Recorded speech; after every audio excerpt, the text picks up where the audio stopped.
There is a lot of buzz around COP26, carbon emission, leaders meeting in Glasgow and talking about carbon commitments. In this video, we will decode what COP26 is and what is India's role at this climate change conference.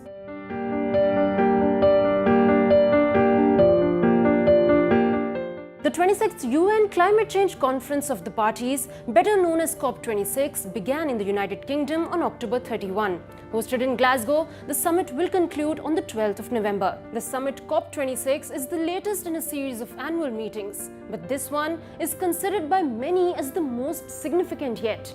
The two-week conference is expected to dominate the news agenda around the world.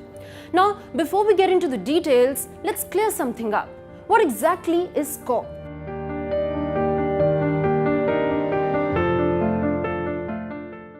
For almost 3 decades, world governments have met nearly every year to forge a global response to the climate emergency.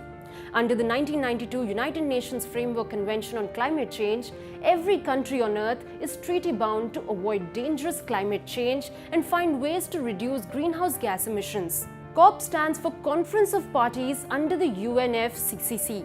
COP is a summit where the 197 signatories to the UNFCCC come together to decide how to implement the treaty.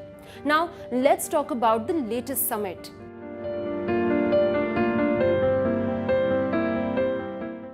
This year marks the 26th meeting, postponed by a year because of the COVID-19 pandemic, hence named as COP26. During the conference, among other issues, delegates will be aiming to finalize the Paris Rulebook, or the rules needed to implement the agreement. The 2018 Paris Rulebook governs how the world community of 191 countries must pledge emission reduction targets under the Paris Agreement and report on their progress.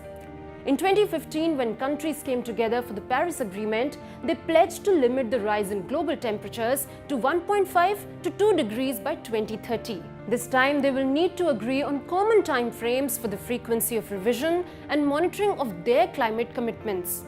Basically, Paris set the destination, limiting warming well below 2 degrees, but Glasgow is the last chance to make it a reality. So now that we know what COP26 is all about, the question that arises is, what is India's agenda at the summit?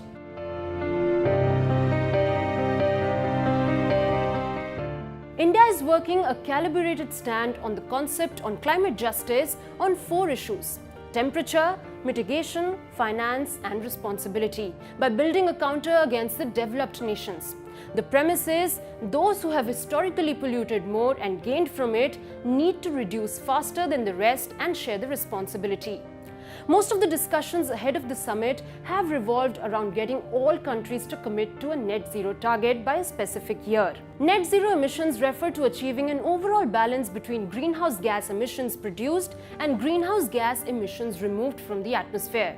After China and the United States, India is the 3rd largest emitter of the greenhouse gases and is still largely dependent on fossil fuels like coal and oil. India's energy demand is expected to rise sharply over the next decade as the economy continues on its growth trajectory. The big push at the COP will be to have more countries commit to a net zero deadline by mid-century. India has already agreed to a net zero deadline by 2070. Prime Minister Narendra Modi, while addressing the COP26 summit, said that India will reach its non-fossil energy capacity to 500 gigawatts by 2030, will meet 50% of its energy requirements from renewable energy by 2030, and will reduce the total projected carbon emissions by 1 billion tons from now to 2030. India has already emphasized the need to take up green credits as a first priority over carbon credits. Having said that, India will face considerable pressure from various quarters at the summit, which brings us to our next question: what are the challenges that India will face at COP26?